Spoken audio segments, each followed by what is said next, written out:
Hello everyone, take আইটিতে স্বাগত। আমরা আজকে শিখব স্টেপ বাই 3। প্রথমে স্টার্ট বোতামে ক্লিক করে ওয়ার্ডটা ওপেন করে নিতে হবে। আমরা ওয়ার্ডটা ওপেন করে নিলাম। এরপর স্ক্রিনে দেখি আগের মতো সেমভাবে হাতটা বসিয়ে নিলাম। এরপর টাইপিং QWERT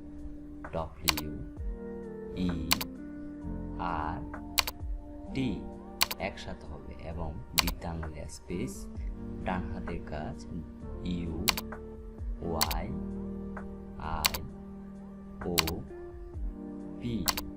আমরা হাতটা বসিয়ে এভাবে টাইপিং করতে থাকলে আমাদের অটোমেটিক টাইপিংটা চলে আসবে, টাইপিং স্পিডটা অটোমেটিকভাবে চলে আসবে। তাহলে আমরা এভাবে 3 পেজ টাইপিং করব। এরকম আরও নিত্য নতুন ভিডিও পেতে সাবস্ক্রাইব করে আমাদের পাশে থাকুন।